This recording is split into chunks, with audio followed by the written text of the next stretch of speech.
Hi, I'm Alison, Taafe, the Sassy Chef, and welcome to Cooking with ASCA. Today we're going to do a really lovely stir-fried noodle dish with some minced chicken and some hoisin noodles, loads of colourful vegetables. So it's going to be very vibrant, very healthy, really tasty, a little bit of chilli and soy in there as well, so a little oriental effect. The kids are going to absolutely love this one. Okay, so first things first, just going to pre-cook the chicken mince. So I'm going to add a little bit of oil to a reasonably hot wok. Not too hot, you don't want this to be smoking hot. We're going to use some chicken mince. I've chosen some really lean chicken mince, so it's a really good way of getting some good fats. So I'm just going to put that into the wok, and you can hear it sizzle as it goes in. That's really important because we want to make sure that we cook the chicken thoroughly. And this way we're cooking it twice, so not only are we cooking it the first time really well, we're going to reheat it really well. We're going to reheat it above about 65 to 70 degrees to make sure that we kill off all the bacteria. So while it's cooking, you want to be breaking it down, otherwise you'll end up with big lumps of chicken mince. So like with any mince, it's always good to use a wooden spoon. So the other ingredients that I'm going to use today include some Spanish onion, some red onion.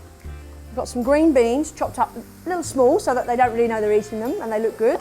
I've also got some red capsicum to add some colour, and also some broccoli cut up nice and fine. Now, so I've got my Spanish onion, I've peeled my Spanish onion. What I'm going to get you to do is take away the root section of the onion, so that's a little bit that grows at the bottom. Cut that away. And then turn the onion around to the side, and you see where the lines are? Nature's done a little bit of a join the dots there. You can just cut along those lines and keep it reasonably chunky. If it's too fine, it's going to break up in the stir fry. So you want it to be nice and crisp. Okay, I'm going to cut a little bit of capsicum for you as well. So take the capsicum, you're going to cut 4 sides. You're going to go 1, 2, 3, 4. You can even take a little bit off the bottom so you're not wasting too much. All you need to do is just take a small knife and run through and take the white pith out and just bang out the seeds as you go. What you're going to do is run the knife down, just make maybe 1, 2, 3, 4 cuts across, line them up and then just dice them just like so. That way you've got no seeds and no pith to deal with, which is great. You can use yellow or green capsicums as well. So back to my chicken, which is just about there, just about done. What you're looking for is the chicken not to be pink anymore, for it to be nice and golden and firm. If you're not sure, take a piece out and just check it with your fingers. It's got to be nice and firm to the touch. I'm going to remove the chicken out of the bowl, so you can see that's just cooked. It's got a little bit of a golden touch to it. Still nice and juicy, and I would say it would take probably around about 4 to 5 minutes on a moderate heat. Once again, that can be done in advance as well. If you are going to store that chicken, you need to make sure that it's cold, so bring it down to room temperature first. So it's cool enough to put in the fridge, covered with Glad wrap or in a plastic container. Make sure you store that between 3 and 4 degrees. So start with another little bit of oil, and what I want you to do this time is drop the temperature down quite dramatically, because we're going to put the garlic and ginger into this pan. And I find if the pan's too hot, the garlic and ginger gets quite bitter and it burns and it gives the stir fry quite a nasty taste. So I've got my garlic. I'm just going to show you a little bit of a garlic and ginger preparation. Take a garlic clove, and all you need to do is take off the very hard end, which is the bottom of the garlic. So just take a little knife across that, get rid of that. Take a knife, blade away from you, smash it, just pop out the skin, just like so. Very easy. Take it to the corner of the board and just run your knife through and roughly chop that. Nothing hard about peeling garlic with that technique, it's pretty good. Not too fine with the garlic, because otherwise, as I say, it will burn. So you can hear that that temperature's gone down a little bit now, so there's not too much burning going on. So put your garlic in there. So nice and gentle with this. It's probably the only time I start my wok quite low on temperature, is when the garlic and ginger are in. Just going to use a little microplane, otherwise a grater, or if you want to chop the ginger, it's entirely up to you. Always looks a bit more sexy when you use a microplane though. Looks like you know what you're doing. So look, a little bit of fresh ginger, and if it's nice young ginger like this is, there's no need to even peel it. Just keep it like it is. Okay, so top that in there. Beautiful. Smells fantastic. Got a little bit of heat in it as well, which is quite good. So yeah, just stir fry that until you can just smell the aromas coming from the pan. And as soon as you can smell the aromas coming from the pan, you're going to start putting all the other veg in. So you can turn up the flame slightly. Not too much, don't go too hot here. Okay, so you put your onions in, gives you a little bit of a base, and that also helps to cool the pan down. So if the wok is getting too hot, the onion that goes in there is naturally going to cool that down. Okay, so now you're stir frying, so I'm just going to increase the temperature just a little bit, so I can get some texture into that onion as well, but I want it to be ultimately quite crisp as well. There's nothing worse than soft noodles and soft vegetables.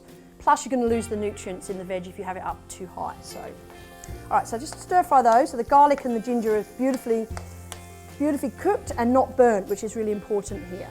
Okay, so get the onions in, give it a head start with the onions, and then sprinkle in a few capsicums.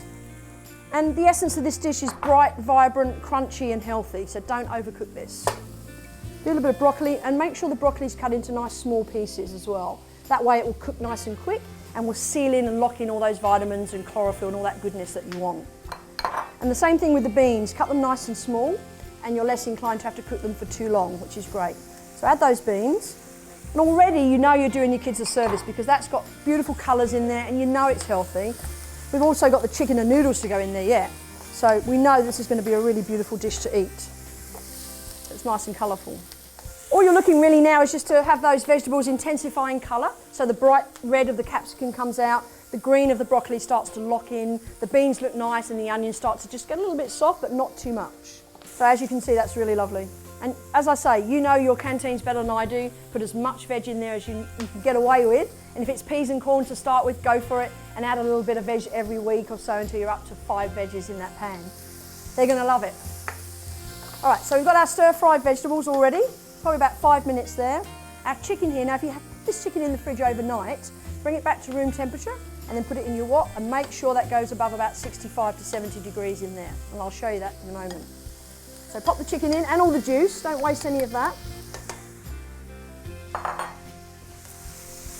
Okay, now just drop the temperature down of your wok because you don't want this to burn and stick at this point. See, already you could serve this.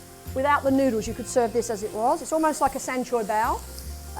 You would have to cut the vegetables a little bit smaller if you wanted to do that, but it would be really nice with some iceberg lettuce and just the way it is, it's fantastic. All right, so our noodles, we've got our Hoiken noodles. You can use thick or thin, entirely up to you.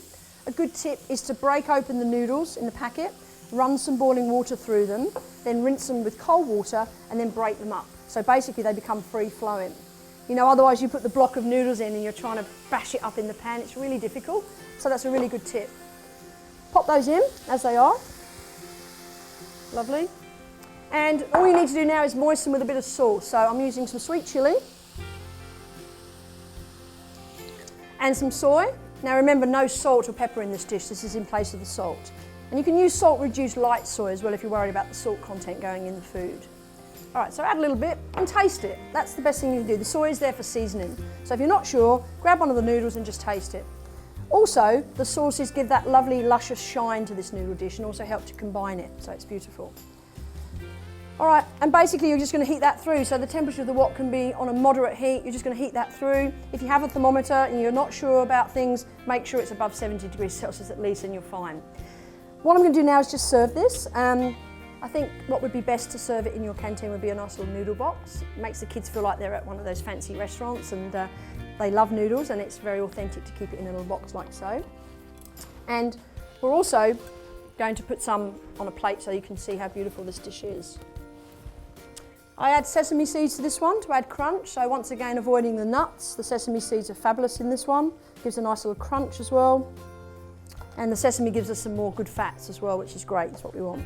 So the best thing you can do with this dish is not overcook it, keep the vegetables beautiful and colourful. And it's also a really economical dish as well. Doesn't cost a great deal and it's fantastic and the kids love it.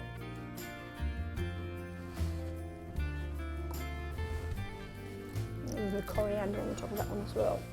Beautiful. You can shred some coriander through at the end if you wish, but some kids are opposed to coriander. I always think coriander's like Barry Manilow. You either love it or you hate it. There's no in between with that one, so I'll leave that entirely up to you.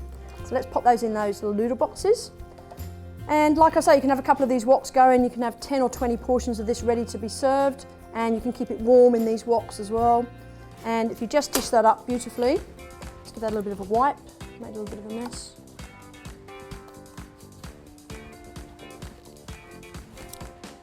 There you go, and Bob's your uncle. Stir-fry noodles with chicken, and I'm sure they're absolutely going to love it. So thank you.